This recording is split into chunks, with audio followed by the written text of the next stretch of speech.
Boa tarde, gente. Fiquei provocada a provocar, porque nas falas agora da tarde, de como aconteceram os trabalhos, né?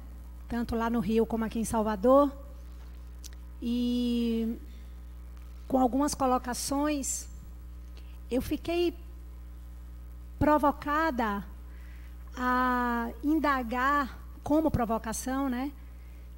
Se o rato e a andorinha se encontrassem na superfície e visualizassem um evento, como é? O que daria, o que se daria daí? Porque são espaços de visibilidade distintos, subterrâneos, aéreos, mas se eles se encontrassem naquele espaço e visualizassem um fenômeno, um evento, porque são muitos os ratos, como são muitas as andorinhas, necessariamente não tipificando, mas até como são muitos os discursos, como são muitas as ideias, como são muitas as experiências, como seria se a gente talvez não tivesse que começar a cuidar de fato e tratar dessas tantas múltiplas realidades a partir das possibilidades de experimentação e a ação disso nessas ocorrências, ou seja, como seria rato e andorinha, como estaria, o que seria possível acontecer desse encontro na superfície, visualizando o mesmo evento. Você fez um alerta que eu achei muito bom, não é uma tipificação, não são modelos de ser nem modelos de pesquisa. Isso o Calvino fala, a cidade invisível, que a invisibilidade para o Calvino é desdobramento. O invisível, a cidade invisível não é que está por detrás, não é que eu vou achar. É uma cidade que a partir daí é desdobrada de modo infinito, né?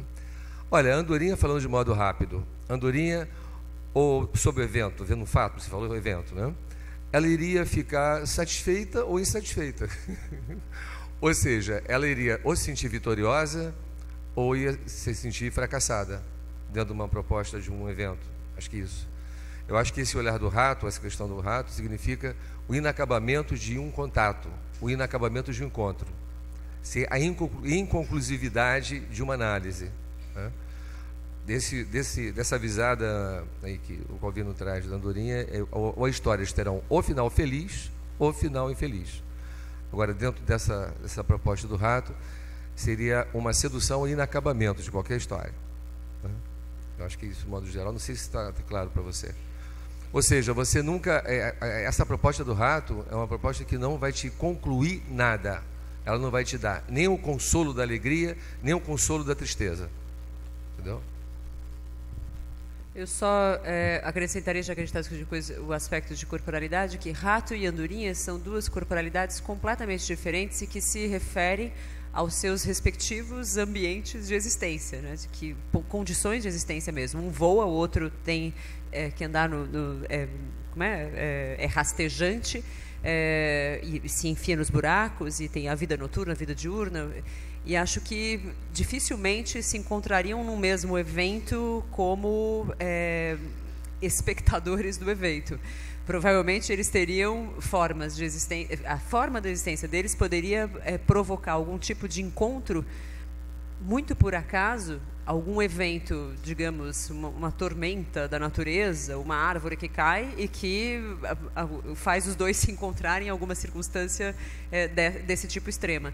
E nesse encontro de circunstância extrema, eu acho que o que acontece com qualquer corporalidade envolvida nessa mesma situação, como eles estão coimplicados, eles vão agir segundo essa coimplicação. Então, acho que qualquer tipo de especulação sobre isso é uma especulação feita a partir de uma terceira corporalidade, que é a humana. Então, é pura especulação. A gente não sabe como rato e andorinha vivem, pensam, raciocinam ou atuam sobre as circunstâncias, né? Eu não vou falar de ratos e andorinhas, eu vou falar da metáfora um pouco dos ratos e das andorinhas, mas eu vou falar do ponto de vista estritamente sociológico, porque essa é a área que, né, na qual eu trabalho. Então, olha, eu vejo assim, você tem a visão em voo de pássaro, tá? E você tem a visão da rugosidade, do caminho, do micro, do macro e do micro, tá? E é mais ou menos assim, quer dizer, será que as grandes determinações, as grandes relações existem nas singularidades? E a resposta para mim é sim. Sim, o mundo existe dentro de mim, né? Sim, eu sou, e o que eu posso ver é determinado, enfim, tem relações com esse macro e se realiza nesse micro. Então, você tem uma possibilidade de ver transversalmente, né? Nem esgotar o fenômeno nos grandes números e no voo de pássaro, nem ficar apenas na dimensão singular, mas perceber o que do singular traduz e traz o mundo para essa experiência. Pelo menos do ponto de vista de uma perspectiva, vamos dizer, sociológica, dá para pensar assim, né? Então, não é uma fusão entre os dois, mas é pensar que é possível estabelecer uma transversalidade, ver um no outro, o outro no um, para que isso possa fazer sentido. Enquanto a sua percepção, essa metáfora, etc., eu, como falo em subjetividade, no nível micro não existem esses objetos, existem moléculas de afeto. Entendeu? Então, essa coisa que a gente faz, o rato, a andorinha, quer dizer, no sentido de um físico, de alguém que voa, outro que está, no universo micro não existe. O que existe são conexões digamos assim, de células, ou se você quiser chamar átomos, ou o que você quiser, que são afetividades, são conexões, são multiplicidades, não é uma comparação dual. Então, para mim, tem pouco sentido, pouco alcance fazer essa comparação visual no mundo da representação, porque a diferença física de atitudes ou de qualidades, atributos, no mundo são diferença de diferença de diferença, não são oposições. Não existe no mundo micro oposições. Entendeu? Então, isso me parece importante, porque a gente está sempre querendo estabelecer uma relação dual. E eu acho que nesse mundo micro é multiplicidade, é uma rede de afetos, de intenções, de intensidades, de desejos, de criatividade, que a gente não vê. Então, isso que é importante. Boa noite, o meu nome é Suzana, eu venho de Maceió e eu fiquei muito feliz com a proposta do evento. Primeiro que, para mim, é uma provocação para a universidade, que é um lugar de engessamento quase sempre, vocês construírem um evento baseado o tempo inteiro no debate, no diálogo, elaborado por duas cidades diferentes, né, Salvador e Rio, e também em 2 lugares. Então, há já esse convite ao deslocamento. Adoro essa imagem, espero que ela esteja sendo fotografada, de pessoas sentadas no chão, no mesmo plano, esperando que outras perguntem, outras falem. Então, quero primeiro dizer da minha alegria dessa possibilidade de pensar a universidade também como um espaço de invenção. Acho que a gente precisa realmente se reinventar.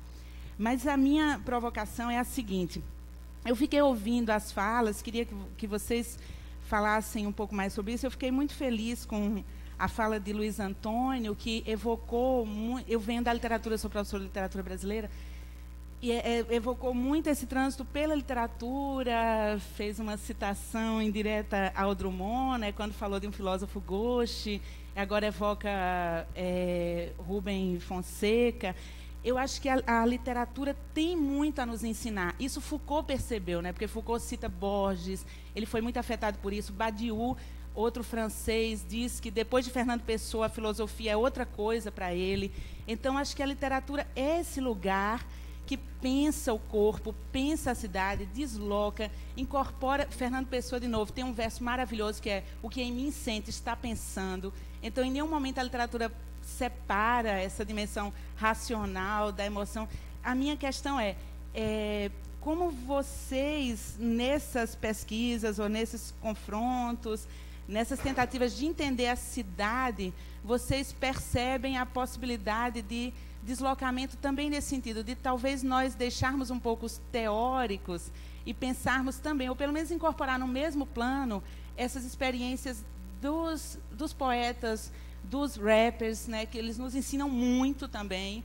Acho que a música, talvez uma grande possibilidade de pensar a cidade em outro lugar é o Manguetown, do Chico Science, e é uma fala que vem de um lugar do qual talvez pelo estereótipo não se espere muito, mas é dali que vem. Agora Emicida, na periferia de São Paulo, também nos ensina outras formas, inclusive, de sobreviver como arte nesse processo de exclusão. Então, eu gostaria que vocês resgatassem um pouco essa experiência como leitores, o que vocês aprendem com esses escritores. Muitas das imagens da Bahia vêm da música baiana, né?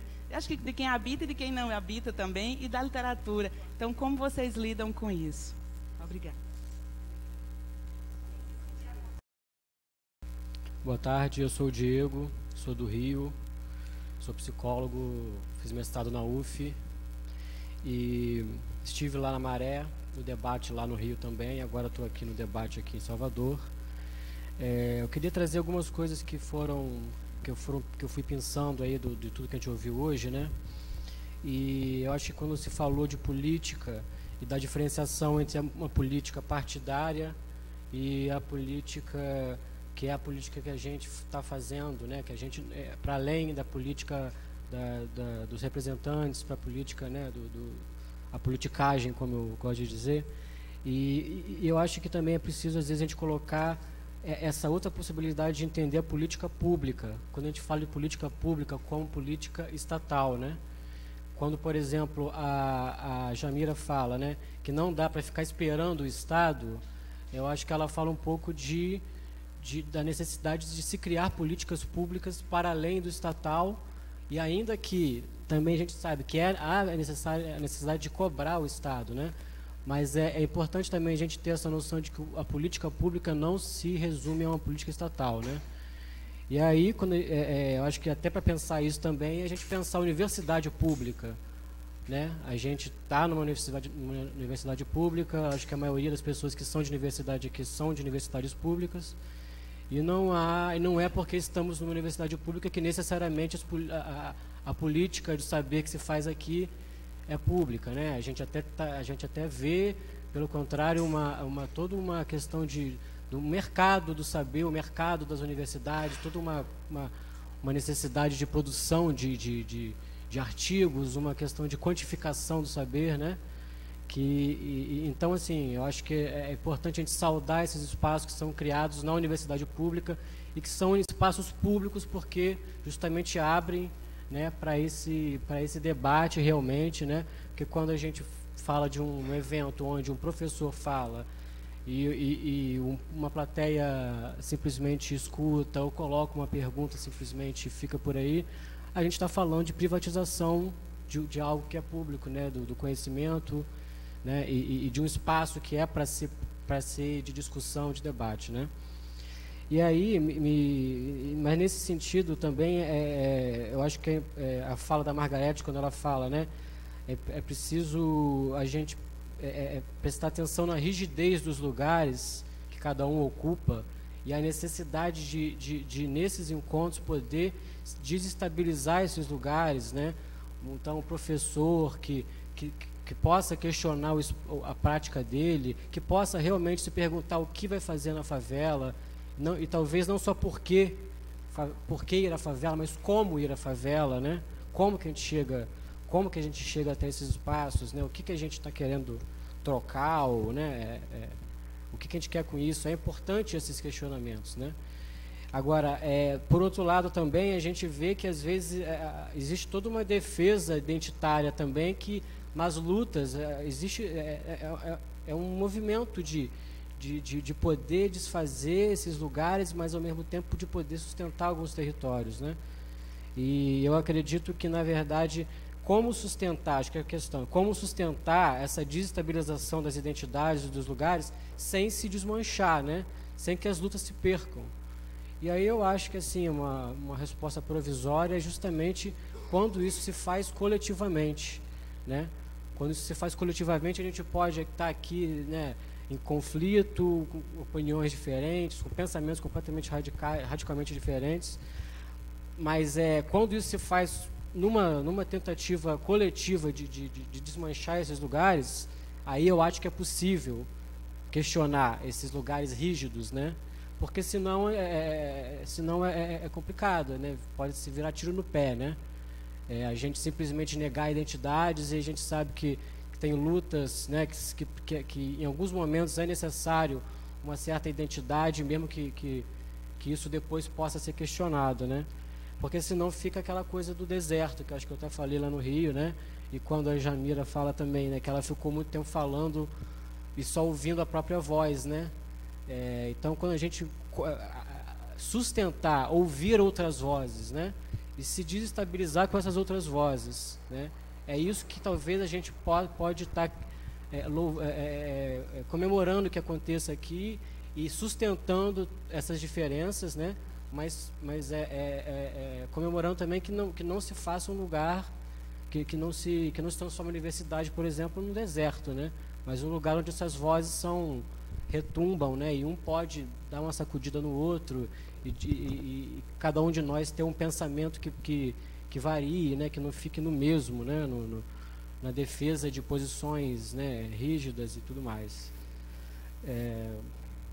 Eu acho que é isso. Vamos rodar qualquer coisa. Falo depois.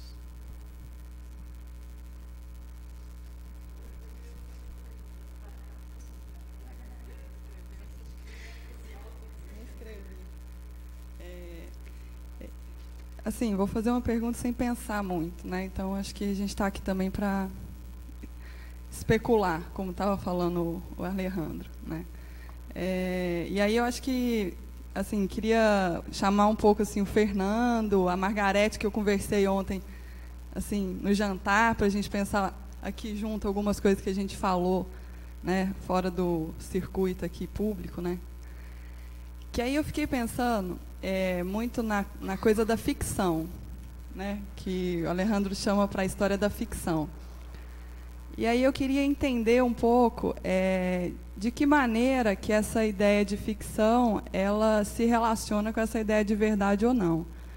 Porque eu me lembrei um pouco do seminário que a gente teve lá na cooperativa, e aí tem uma fala que eu anotei do Fernando nesse seminário, que ele fala, citando o Foucault, que são regimes de tornar verdadeiro, né? Dada que a verdade não é algo em si, né? No limite, o que a gente está chamando de verdade? São processos que tornam significações, ações, práticas verdadeiras. E aí eu acho que entra o campo da política que a Cibele e o Fernando trouxeram aqui para a gente. Então, eu fiquei com vontade da gente ir andar um pouquinho, ir avançar, entrar um pouquinho nessa discussão da ficção e, né, desses regimes de tornar verdadeiro e não uma oposição com a verdade. E aí eu acho que a Margarete, com a formação de historiadora, né, como ela chama, deformação de historiadora, né, talvez também ajude a gente a pensar isso, porque acho que, né, o Washington também, que dialoga muito com você, ele está ali, também trabalha muito, né, nessa direção, assim, de friccionar um pouco, de tensionar um pouco essa história, também como regime de tornar as coisas verdadeiras, né, as histórias, as versões verdadeiras. Então, né, que também a história como essa ficção. Então, acho que a gente podia entrar um pouquinho nessa ideia de ficção, porque eu acho que leva a gente também para a ideia da política, com esses regimes de enunciação e essas disputas de significado, né? Então, acho que... Pensando, bom, eu sou Adriana, sou doutora em planejamento urbano e professora da Universidade Federal de São João del Rei. Fui aluna dela, da Ana Clara. E fiquei aqui pensando, né, a gente está num momento de estatutos, né, de cidade, estatuto do idoso, estatuto do jovem, da criança. E eu sei que, assim, das discussões que estão acontecendo no âmbito da cultura hoje, né, a questão de começar a entender como é que vão ser as ações culturais, de uma certa sistematização das produções, né? Me comoveu muito a fala dessa entidade que apareceu aqui, né? São coisas que a gente está cansada, né? Careca de saber, mas que são situações muito onde a gente fica realmente impotente, né? E por outro lado, eu achei a sistematização que o grupo lá de ação artística fez uma das questões importantes assim, para a gente começar a pensar como agir. De que forma? Quais são os parâmetros, que diretrizes, né, que formas, que modos? Eu acho que ali abriu, né, em relação a, inclusive, à discussão do Rio de Janeiro, que eu estava presente na semana passada, discussões, não é, ou ampliações dessas discussões de como a gente vai atuar daqui para frente, né? Ou quais são os caminhos para a gente começar a pensar. E eu fico pensando muito nisso porque eu estou numa faculdade que está com um curso novo, com 2 anos de curso, e fico pensando nos projetos de extensão da universidade, né? Não só a pesquisa, não só o ensino, mas como é que é esse papel mesmo da universidade, né, na atuação lá. São cursos novos, vários cursos novos, com 2 anos, várias possibilidades, uma cidade com várias questões interessantes e, ao mesmo tempo, com várias questões retrógradas também, no meio de Minas Gerais. E essas coisas todas estão me deixando muito zonza, né? É muita coisa para pensar e muitas informações aqui. Né, o meu corpo está, como ele disse, completamente transtornado. Então, é só essa questão de pensar se não seria o caso de um estatuto da cultura, de um estatuto de rever, né, de propor uma coisa nova que refaça uma revisão sobre essas possibilidades que a gente tem aí pela frente, que começam a se abrir, pelo menos. Bom, eu vou começar rapidinho. Queria agradecer realmente todos os comentários agora. Porque eu confesso que quando a gente acabou a mesa, né, eu vou ficando assim, são tantas ideias, o espaço da formulação das ideias, ele é tão variado, que às vezes eu falo, meu Deus, nós não vamos conseguir. E aí vocês veem e reagem e dão um novo alento, entendeu? Bom, primeiro eu queria agradecer a questão sua de chamar atenção para a literatura, tá? Por que atenção para a literatura?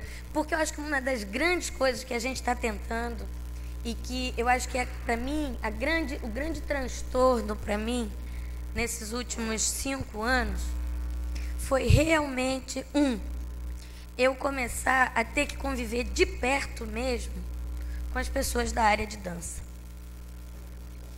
Então, isso, eu começar a ter que pensar a lógica do corpo, como é que a Fabiana pensa o corpo, e como é que eu, na academia, tinha uma corporalidade que era outra, né? Isso ajudou muito, muito mesmo. Por que eu estou dizendo isso? Porque a gente tem as nossas caixinhas. Quando a gente fala, fala assim, eu como sociólogo, não é? Eu sei, mas eu como arquiteto, é lógico, nós temos a gente tem os nossos campos, que eu não queria nem dizer, nem o nosso ponto, nem a nossa posição, né? Tudo que eu aprendi com você também, eu não quero dizer, a gente tem o nosso campo relacional e o nosso campo de ação. E aí estão imbricados muita coisa. A literatura é muito forte para mim. Quando você falou Fernando Pessoa, muita coisa que eu queria lembrar uma poesia agora e não consegui, mas é uma que começa, trago em mim, esse trago em mim, né, essa incorporação do mundo, né, Fernando Pessoa já falou lá, já pensou, mas a gente chega às vezes tarde a Fernando Pessoa. Ou então, a gente está em Fernando Pessoa e chega, ou não chega em outro lugar, eu não sei, né? Então, eu acho que o grande desafio nosso aqui, realmente, é tentar entender o que nos mantém juntos.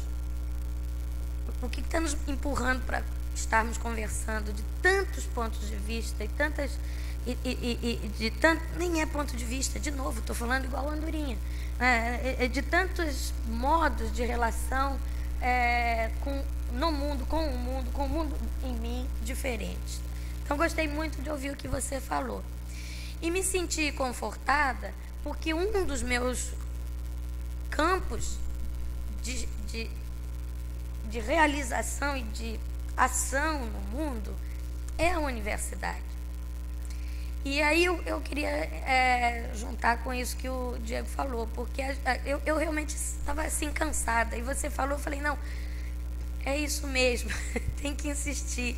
As palavras e as formas, os dizeres, eles são heterogêneos e a gente tem que continuar tentando fazer política. E aí é uma coisa que eu estou pensando desde o Rio de Janeiro e que eu estou pensando aqui, né? A gente vem falando de espaço público, esfera pública. Muitas vezes falamos de política como se fosse uma instância um pouco mais afastada do que nós estamos praticando aqui. E para mim, hoje em dia, espaço público é uma coisa assim, já sou eu e entre Fernando e eu, existe tanta gente, existe tanta dimensão pública, que para mim isso aqui já é praticar uma dimensão comum, né? Mas a gente fica falando lá de cima.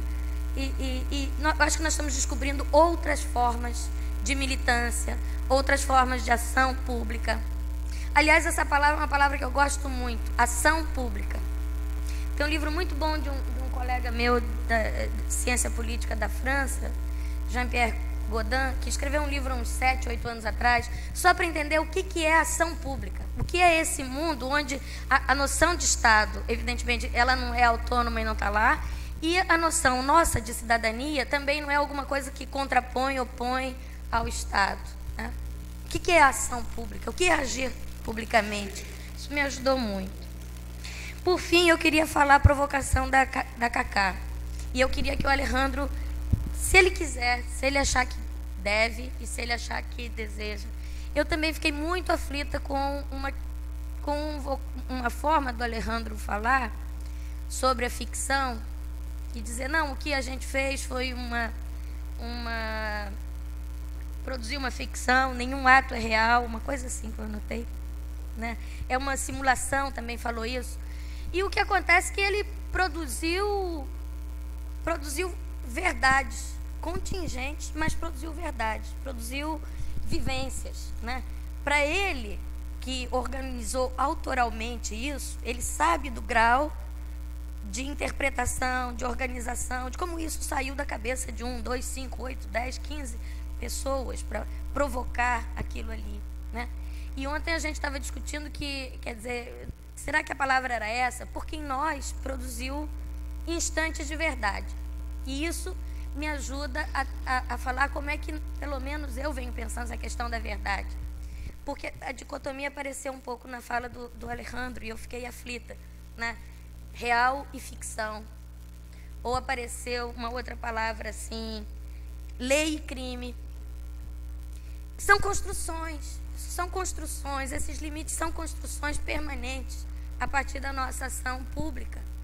E a gente não pode silenciar, não podemos não falar sobre elas, né? E as verdades que a gente produz são verossimilhanças, são possibilidades de verdade contingente, possibilidade de verdade compartilhada. Eu já falei muito, acho que depois a gente conversa no coquetel. Olha, eu pedi, é porque o meu tempo está... Fernando, desculpa, devia ter dado a palavra. Só queria falar depois rapidinho sobre a questão da ficção, porque para eu não esquecer. Mas você quer falar primeiro? Pode falar. Porque eu queria contribuir em alguma coisa, porque eu tenho um compromisso logo mais, então eu vou ter que me retirar daqui a alguns minutos. Então eu queria ver se eu conseguiria contribuir com algo que foi dito, em parte algumas coisas, em outras não me sinto competente. Por exemplo, sobre o que Suzana falou, eu não tenho competência teórica para poder acho que os colegas certamente terão. Então eu passo, porque eu acho que a gente deve falar um pouco do que a gente tem como contribuir, né? Porque senão fica... Então, eu queria tematizar um pouco o que Diego falou, que me parece que aí nesse ponto eu posso tentar contribuir. Eu apontei quando eu e Cibele estávamos falando sobre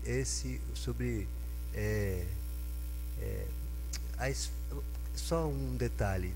Antes chamava-se esfera política o nosso eixo. Cibele pôs uma barra lá e escreveu pública. Eu percebi imediatamente do que se tratava. Está dando um choque esse negócio aqui, viu? Mas enfim, para manter alerta. Então, para pensar bem o que eu estou falando, senão vai dar um choque aqui, já pensou? Aí eu fiquei pensando assim. A gente tira isso.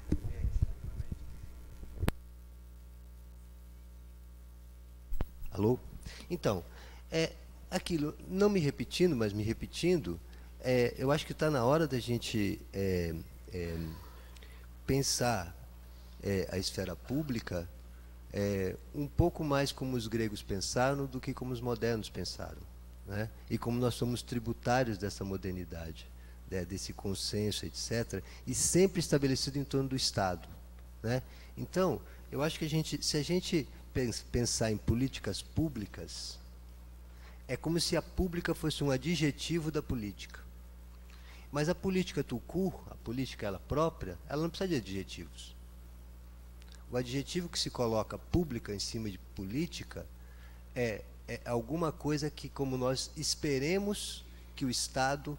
É verdade que nós temos que esperar, ninguém aqui é neoliberal ou liberal, a ponto de dizer, bom, o mercado resolverá o problema. Claro que não estou dizendo isso. Mas a espera específica que o Estado, como o locus do poder, né? O que me parece já está bastante claro, que nós sabemos que o Estado ele é produto das próprias instituições, ele é mais produto, mais efeito do que causa das instituições. As instituições são o que sustentam as instituições e as práticas, né? As práticas de poder é que sustentam o Estado, não o inverso. Então, o Estado é um efeito, não a causa. Então, partindo desse princípio, eu acho que a política partidária, ela, muitas vezes, ela é mais... Eu acho que ela tem um aspecto deletério, e não é só no Brasil, sejamos sinceros, não é só no Brasil, que mais ou menos apazigua a nossa própria capacidade de agir em público. Acho legal que Margarete disse que o que nós estamos fazendo aqui me parece política, e não é partidária, nem estatal, nem pública, né? É pública no sentido, mas Paola me falou assim, é pública, mas no sentido de ágora, não de Estado. Vejamos bem. Então, vamos, se a gente quiser chamar de público o que é da ágora, concordo. Mas se pública se identifica com o Estado, discordo. Né? Bom, então, quanto a essa questão, me pareceu que é um pouco isso que eu queria falar.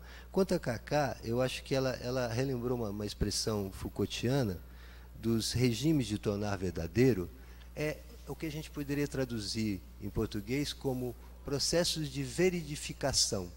Não é de verificação, não, viu?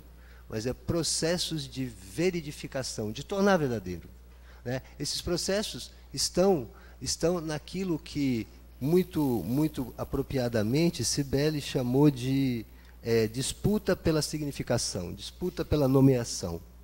E é claro que o Pasqualino insistiu muito nisso, que essas disputas pela significação, a disputa pela nomeação, ela está envolta num campo político. Claro, isso nós já sabemos, estamos careca de saber, só para utilizar a sua expressão. Então, bom, eu queria voltar um pouco ao que você chamou de entidade, não sei porque você chamou de entidade, mas você chamou. Bom, eu achei uma ficção, uma matriz, né, uma matista, né, um pouco... eu não estou querendo aqui instituir a verdade como ficção. Eu estou só insistindo que a verdade é um produto, como a subjetividade é um produto, e como a corporalidade é um produto também. Estranho um pouco que aquelas duas coisas não estão se conectando na nossa... Um pouco que foi a provocação de Cibele. Estranho um pouco que essas coisas não estejam juntas no nosso... Que elas não tivessem tido um elo de comunicação nas nossas exposições. Então, eu acho que esse regime de tornar verdadeiro por exemplo, tornar verdadeiro a noção de pobre, violento, criminoso. Isso é típico da montagem de produção de verdade. Isso que é veridificação, né? O século XIX chamou isso de classes perigosas. Quem leu os urbanistas e os médicos do século XIX virada para o XX, ouviu essa expressão classes perigosas o tempo todo. Por que eles chamaram de classes perigosas? Ué, os motivos que estavam sendo ditos eram outros, mas a montagem de tornar verdadeiro aqueles pobres como classe perigosa é a mesma coisa como pobre violento, pobre criminoso, né? Então, o que Cibele agora chamou de criminalização da pobreza, né? O que nós estamos vivendo, né? Então, eu acho que isso tudo é muito, muito importante de ser dito aqui. Última coisa que eu queria dizer, eu acho que já falei um pouco demais, é o seguinte: eu acho muito legal a intervenção de Tainá, porque foi bonito, porque foi esteticamente bonito, enfim. Mas eu fico um pouco receoso da gente ficar um pouco naquilo que Jamile falava assim: eu não reclamo, de alguma forma eu tenho potência para. Eu achei o discurso de Tainá, apesar de esteticamente bonito, forte, potente, politicamente coerente, mas me pareceu um pouco, eu diria um pouco rancoroso. Desculpe se Tainá está aqui, mas e aí eu acho, é verdade. Mas aí eu me lembrei um pouco da Andorinha. Quem era da Andorinha e do Rato? Isso. Aí eu me lembrei um pouco de Nietzsche, porque Nietzsche mexe muito com metáforas de animais. Por exemplo, ele tem uma metáfora no Zaratustra que num triedro. A mula, ele chama de, traduzir isso para português, de burro, mas não é burro no sentido de não inteligente, é burro no sentido, o camelo, chamemos de camelo. O camelo, né? O camelo, o jegue, veio aqui o jegue, bom, seja camelo, burro, enfim, que é aquele que carrega os valores dominantes, né? Então, aí o leão é aquele que ruge,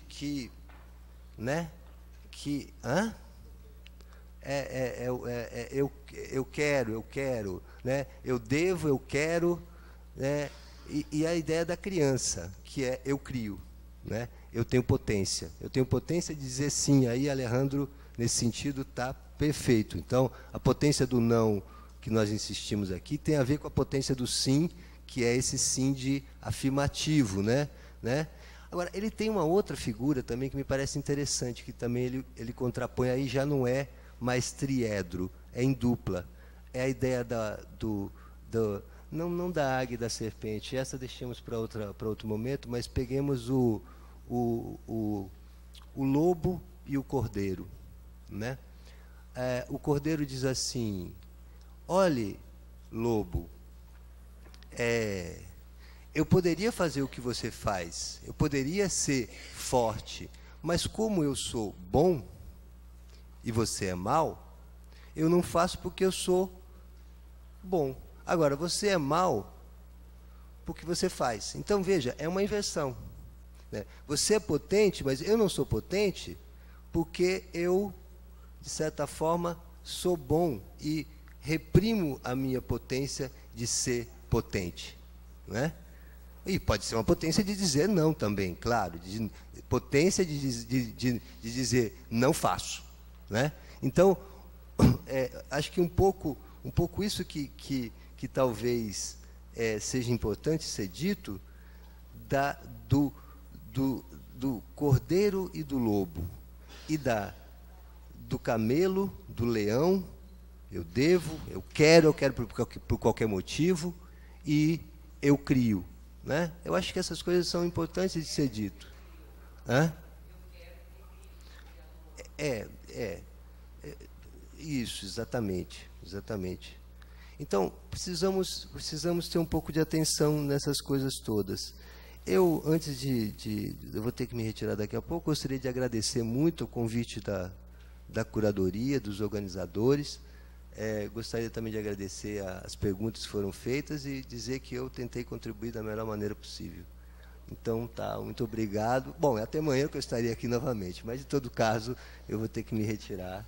E, assim, só uma coisa, isso vale muito para vocês. Vocês me ensinaram muitas coisas. E eu agradeço a Fabiana em público também, porque ela me convenceu na sexta-noite e eu dizia, não tenho nada para fazer lá. Mas tinha muito a fazer, eu acho. Aprender. Obrigado.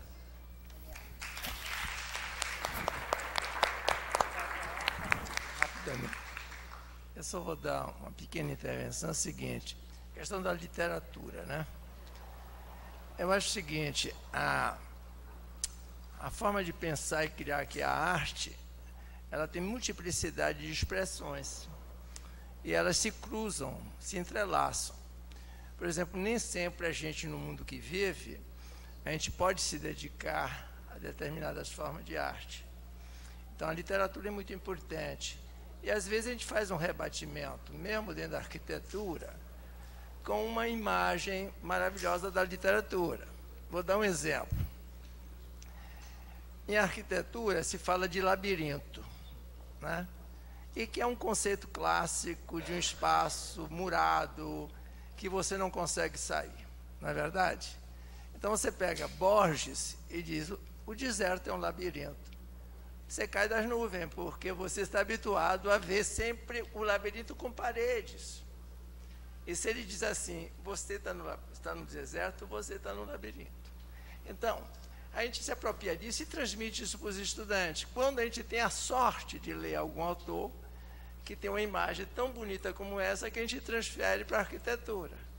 Mas é um campo que a gente é muito dividido, porque a gente não faz cinema, teatro, música. A gente tem um limite, digamos, dessa percepção, desse estrado, desse saber que a gente consegue, e às vezes muda. Por exemplo, eu comecei como engenheiro, passei para arquitetura, hoje eu não sei o que eu sou.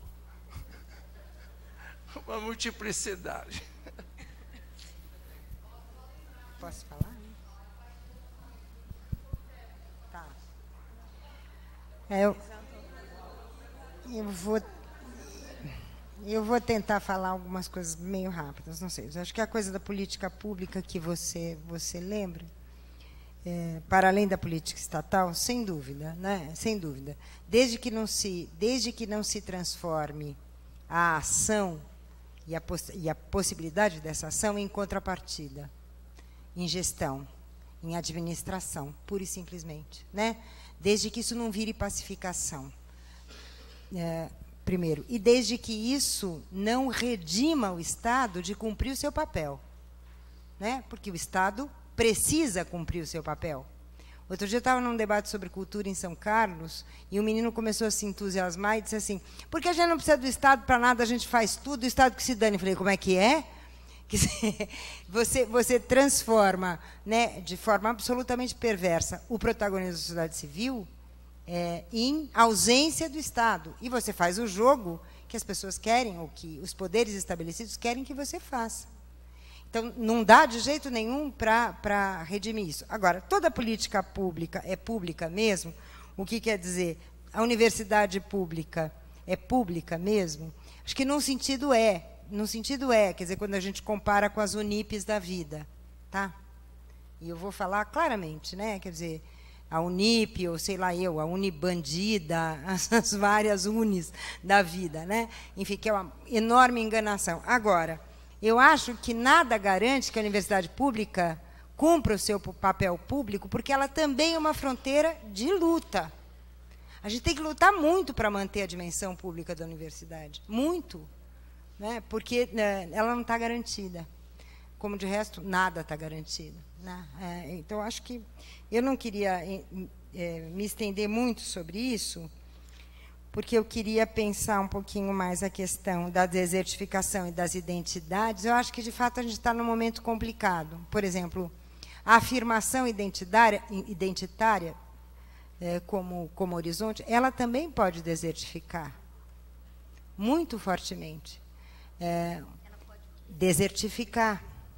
Né? Quer dizer, se você pega, por exemplo, a questão multicultural, eu me lembro de uma coisa muito americana, que é uma professora da USP, loira, que chega lá e perguntam assim para ela, você é o quê?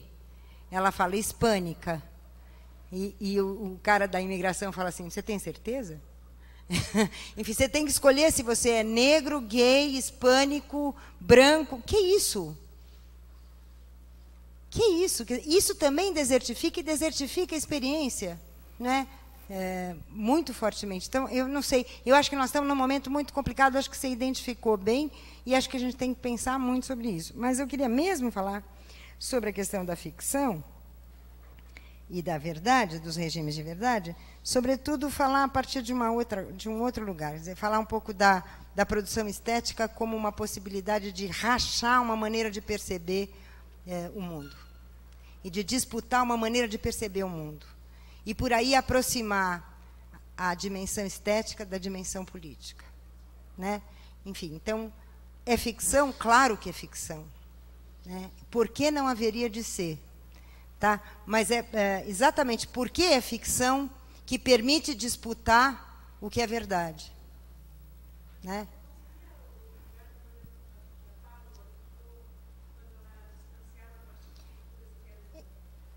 Então, eu acho que é um pouco mais. Eu acho que é um pouco mais, porque eu acho que o que a gente está disputando é uma visão hegemônica, uma forma hegemônica de perceber o mundo, de ler o mundo, né? E de nomear o mundo. A gente está disputando quando a gente produz ficção. A gente diz, bom, olha, talvez a gente pudesse olhar desse jeito, talvez pudesse ser de outra maneira. Há um tempo atrás, o Rancière estava em São Paulo discutindo com o Otília Arantes. E são duas pessoas que eu respeito muito. E o Otília Arantes dizia, não há mais obra de arte. A arte não é mais possível. Né? Adorno, teoria estética e tal.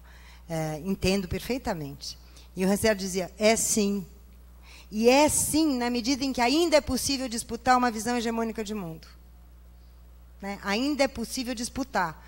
Ganhar, não sei, mas é possível disputar. Né? É que não dá para... Enfim, disputar a visão hegemônica é olhar de um outro lugar, né? É perceber de um outro jeito. Eu acho que a Jamila, sem sombra de dúvida, faz isso brilhantemente. Tá? Disputando nome por nome, por exemplo. Tá? Assim como eu acho que o Alê faz isso, de uma outra maneira, criando um outro jeito de ler o mundo. Mas, enfim, não dá. Agora, falar sobre os estatutos eu queria muito também. Sabe por quê? Porque eu acho que a gente tem, Adriana, a gente tem um Estatuto da Cidade, que é exemplo mundial, a gente tem um Estatuto da Criança e do Adolescente, que é exemplo mundial, e, no entanto, né, a realidade das nossas cidades e das nossas crianças são, enfim, uma absoluta incompatibilidade. Isso, Adriana, eu acho que está fazendo com que se crie uma sensação de absoluta irrealidade do mundo. Porque, por exemplo, você pega o Estatuto das Cidades, ele é produto de uma luta, de um fórum de reforma urbana, muitos de nós participamos disso, e fomos, e voltamos, e discutimos, e fizemos emenda popular, e não sei quantas mil assinaturas, e lá, Constituição de 88, eba, ganhamos, em 2001, Estatuto das Cidades. Tá bom. Qual é a efetividade disso? Como é que a gente conecta isso com o nosso passado, com a nossa história, com a nossa luta, com a nossa suposta vitória? O ECA, a mesma coisa. Então, eu não sei, quer dizer, eu acho que essa coisa do... Você produz uma certa irrealidade, é um mundo irrealizável, você não conecta, não junta, não dá liga. E aí, sim, é ficção da pior maneira possível. Da pior maneira possível. Enfim, é um pouco isso que eu acho que é muito importante ressaltar. Em relação aos olhares, eu acho que você tem toda a razão. Tomara que a gente consiga juntar literatura, ciências humanas, arte, cinema e desafiar um campo dominante da chamada autonomia disciplinar. Tá certo?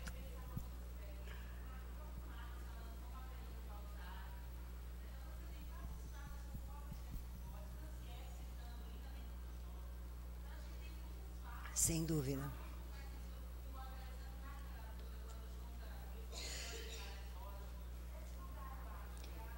Então, mas esse lugar é um lugar que desafia as autonomias, que são, na verdade, campos a partir dos quais as pessoas enunciam e falam, vamos dizer, com uma certa exclusividade, que são maneiras de decretar a ilegitimidade dos outros saberes, né? De afirmar a legitimidade do seu. Que é, na verdade, o quê? Uma coisa que ele colocou, eu acho, que é o caráter, vamos dizer, privatizante daquilo que deveria ser público, né?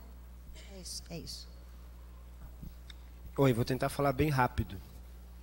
Só sobre a ficção, assim, eu acho que é mais uma provocação, continuar no sistema especulativo, que eu acho que é onde cabe mais para que a questão fique suspensa e que a gente possa, de alguma forma, fazer com que ela se mova e vá para algum lugar e esses lugares sejam eficientes para alguma coisa, ou se não, a gente joga no lixo.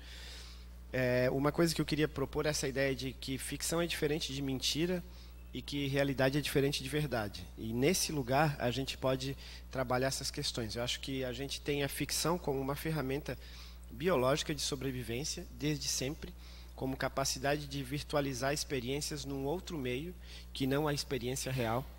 E talvez por isso a gente crie afetos capazes de enxergar o outro, e talvez nesse lugar também que a gente criou o tal do corpo voodoo, como ideia de que por eu conhecer fenômenos similares que nos unem em algo comum, eu posso de alguma forma me comunicar com você através de algo que eu faça só em mim e neste corpo.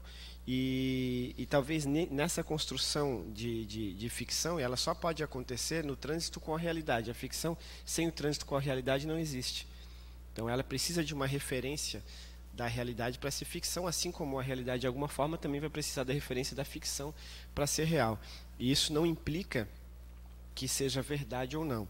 O que eu acho que isso pode sim potencializar isso que vocês estão falando de regime, de tornar verdadeiro ou não, de algumas formas, ou trazê-lo à tona para que a gente possa falar sobre isso, ou falar com isso, ou fazendo alguma questão dessas que virtualiza experiências que não seriam possíveis na irreversibilidade de alguns fenômenos do real. Acho que é isso. Terminei.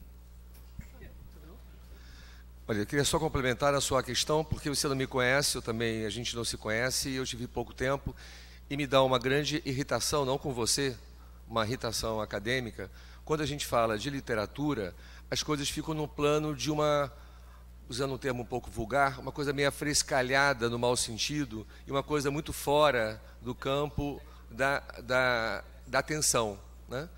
Olha, o Calvino, ao contrário do que Pasqualino falou, ele não propõe nenhuma lógica binária. Existe as andorinhas e os ratos. Existe o hipopótamo, existe a girafa, a cobra, existem formigas, várias. Não é uma questão de binarismo. Ele fala de Raíssa, uma cidade, e está falando de que lá existem esses dois bichos. Mas tem outras cidades que existem mais bichos, né? O rato, falando de modo bem concreto, eu acho que eu apresentei na minha provocação. aqui do Corpo Cidade, vocês têm um caderno, ali vocês vão poder ver como eu apresento o olhar do rato. Esses dois intelectuais que estão angustiados com a miséria do país, veem os garotos na rua e não percebem que eles estão ali ligados com fio de nylon, que é uma forma deles manterem a vida pulsando e não serem assassinados pela polícia.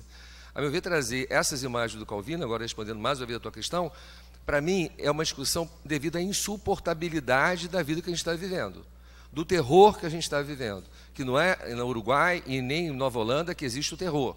Temos agora assassinatos de homens que gostam de homens, existe uma série de violências aí na cidade, e de andorinha a gente vai ficar ou no campo da moral ou no campo do nada pode ser feito, né? Então, trazer essas imagens é trazer a multiplicidade, a intensidade de forças que a gente pode usar para operar, né?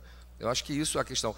Agora, respondendo você, a cena da andorinha seria você ver esses garotos todos na rua e dizer: olha trapos humanos, olha os miseráveis, olha os coitados, olha os desvalidos, né? E não perceber que eles têm várias táticas, várias estratégias de vida para poder estar vivendo aí.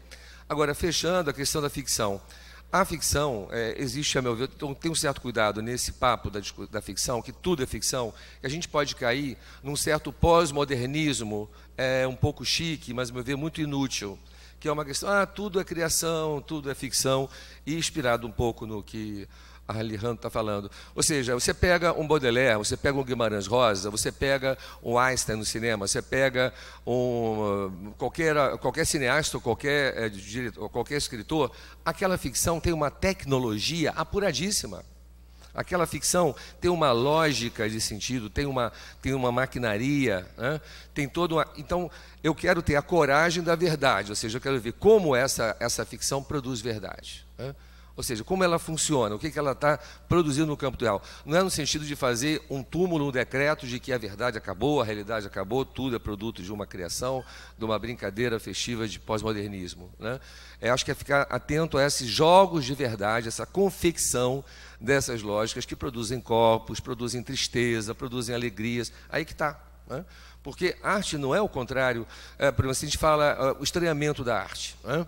A arte produz um estranhamento. Você pega, por exemplo, os românticos, né? Os autores românticos, tanto na literatura como na pintura. Eles vão ter toda uma temática estética de definir o estranhamento, a desacomodação da arte, que é uma coisa. Aí você pega uns outros autores de outros, vamos propor o estranhamento de uma outra confecção por uma outra vertente. Então, toda essa produção, essas confecções, são, a meu ver, de grande relevância política, né? Porque acho que existe uma outra forma também. A politização da arte não é colar a arte a uma ideologia. A politização da arte não é colocar a arte numa certa postura valente de redimir, de transformar o mundo. A politização da arte seria justamente ver esse campo de forças que está confeccionando essa estética, esse modo de olhar, esse modo de sentir. Aí isso é muito importante para a gente poder abrir o campo de análise e tal, né? Então, essa contraposição razão-arte, razão-literatura, como se fossem duas coisas antagônicas, né? É uma forma de ver a racionalidade que eu chamo da arte, seria justamente essa tessitura, né, de sentidos e de forma... Como é que se forma esse argumento, né? Você vê um documentarista que trabalha com cinema, sabe que o documentário não é você pegar uma câmera e ficar procurando revelar a verdade daquela comunidade ou revelar a verdade daquele lugar. Você vê que dentro do cinema, das propostas estéticas do documentário, eu falo documentário porque é a pretensão mais de registrar uma verdade no cinema do que uma outra modalidade cinematográfica, né? Você vai ver que há determinadas formas de políticas diferenciadas e radicalmente diferentes no campo do documentar alguma coisa, né? Então, mais isso, ou seja, para mim, essa metáfora é importante devido à insuportabilidade do terror que perpassa, e também devido a certas alegrias que estão acontecendo no mundo que a gente não consegue ver, que a gente não consegue afetar. Eu acho que tem muita coisa bela, muita coisa alegre, muita coisa interessante acontecendo no mundo, mas que a gente não consegue perceber. Isso aqui eu estou usando Guimarães Rosa, né? Que ele fala que os milagres acontecem a toda hora, a gente que não consegue perceber. Entendeu? Eu acho que é isso que eu queria só para fechar. Alejandro esqueceu uma coisa que Eu achei que você ia falar bem rápido. É só para a gente, outra provocação. A gente é mais fácil a gente falar que um quadro é ficção do que a cena dos bailarinos chorando, por exemplo, ou se alguém cai no chão. Então, o quadro é óbvio que é ficção. Aquilo ali eu já me coloco em dúvida. E, na verdade, eu acho que ela falou uma coisa legal sobre isso, que não sei se você quer falar sobre. Eu esqueci exatamente o termo. Eu acho legal você falar que o termo é o Estatuto da Representação na pintura, por exemplo, nas artes visuais, que é totalmente diverso do Estatuto da Representação nas artes da presença, né? O corpo do bailarino é muito diferente do quadro. É, claro. Não, é porque nós estamos lá.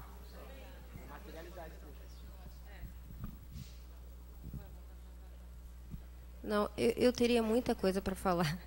Eu anotei muita coisa, mas eu acho que a gente pode continuar o debate lá fora, comendo, bebendo alguma coisa, no lançamento de livro, ou então amanhã, que a gente tem o dia inteiro para debater.